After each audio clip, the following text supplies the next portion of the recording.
This is Rayanne Gutierrez, and I'm here to talk about how community cultural wealth can influence the academic outcomes of Latinx students at Hispanic serving institutions. I'm here to talk about how this framework is capable of shaping the educational landscape for Latinx students at HSIs. Before we dive into the framework, I wanted to quickly go over the research question and how I decided on selecting that research question. So, my research question is: how do Hispanic serving institutions support and leverage community cultural wealth to improve academic outcomes for Latinx students?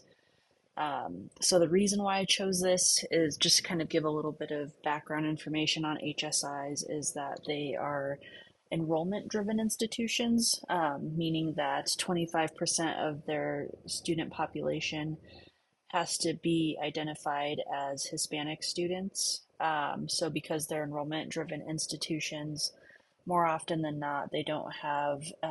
mission statements within their strategic plans to um, back the support um, or back the work that they do, or provide support to any of the programs like within the institutions to intentionally serve Hispanic students within those settings. Um, so without that backing, we see major equity gaps come up for Hispanic students in a variety of ways. Whether it be traditional student success metrics like retention, enrollment, and graduation,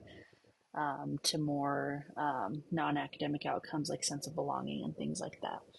So that's really the reason why I came up with that question. So as far as the framework being used, I will be using Community Cultural Wealth Conceptual Framework by Tara Yoso. So we're going to explore how this framework informs current research within HSI settings and the potential that it has to transform educational outcomes for Latinx students. So to kind of give a little bit more context as to why community cultural wealth was chosen as the framework at hand, um, really the reasoning behind that was that there are 6 forms of cultural capital that students of color possess, and this is especially true for Latinx students, but they bring these pieces of cultural capital into their educational experiences and leverage that capital to be able to persevere in academic settings. So, with those 6 different forms of cultural capital, the first one being aspirational, students have the ability to maintain their hopes and dreams for the future, despite facing, you know, barriers that institutions put in place of Latinx students that prevent them from being successful in academic settings. Then there's navigational capital. So these are really focusing on the skill sets that Latinx students have that make them capable of maneuvering through social institutions, particularly in educational spaces, and much more specifically in Hispanic serving institutions. So again, just kind of talking about those enrollment-driven institutions here and how even though these designations exist, that there are still very real barriers that come to the surface in these settings for Latinx students at HSIs. Then moving on to linguistic capital. So this is really just, focusing on the intellectual and social skills that Latinx students have obtained um, throughout their experiences, especially in instances like where we have, students that are English language learners and knowing more than one language and, transferring those skills into educational spaces, which is another very real experience that comes up for Latinx students. And moving on into social capital. So with social capitals, this is really, lending to how Latinx students are well adept at forming um, networks with a variety of people or even like resources within the community that are there to help them provide support. So this can look like, students that are, that are entering the institution and find different types of student support programs that could be things like TRIO student support services or programs that are developed by Title III grants that are focused on, like STEM support or Title V support uh, that's more focused on like student development. Um, that's a little bit more generalized than Title III. So, students accessing programming like that to be able to access resources and develop skill sets to um, be successful in educational settings. And then with familial capital,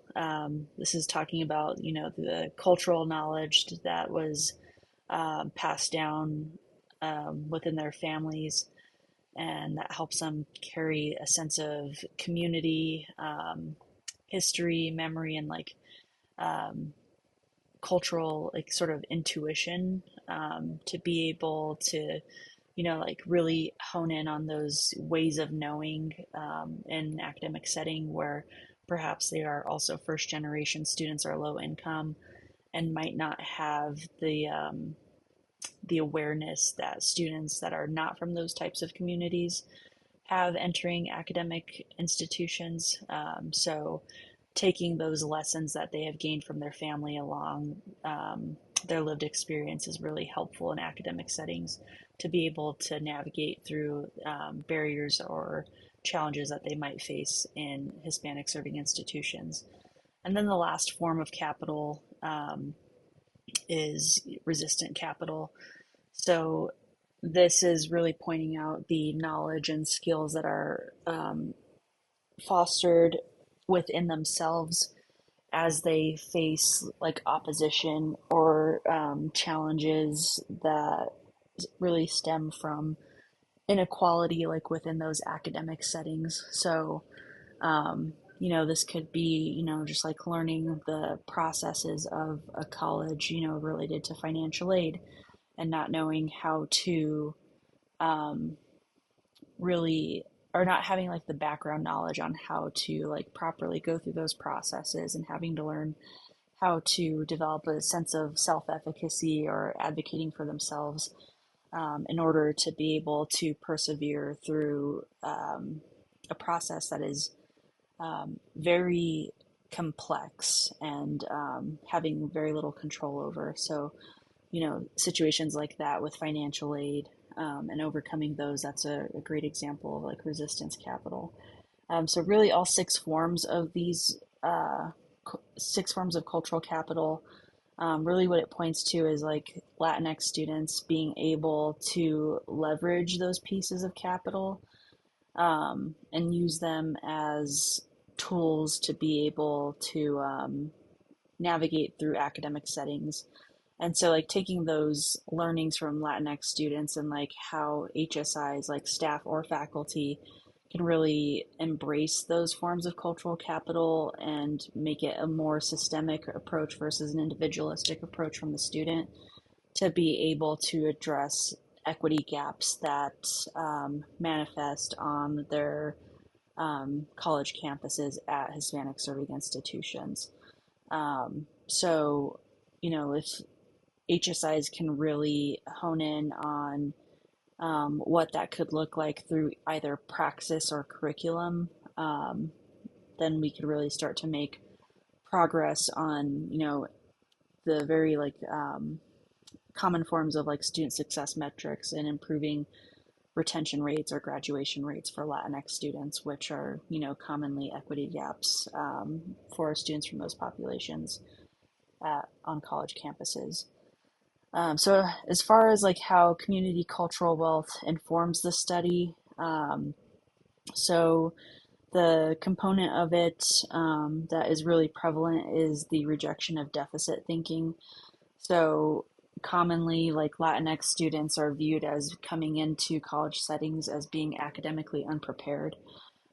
So by exploring these different forms of cultural capital and learning how to leverage those from a systemic point of view can help reduce that deficit thinking in a pretty substantial way across campus. And then the fact that the framework also examines race and racism and the impact of that on social structures, specifically educational settings, through a CRT lens, and that critical analysis there that comes along with it. So that's another strong point of the framework and how it informs the study, and being able to leverage the forms of cultural capital to be able to make substantive change for Latinx students at Hispanic serving institutions.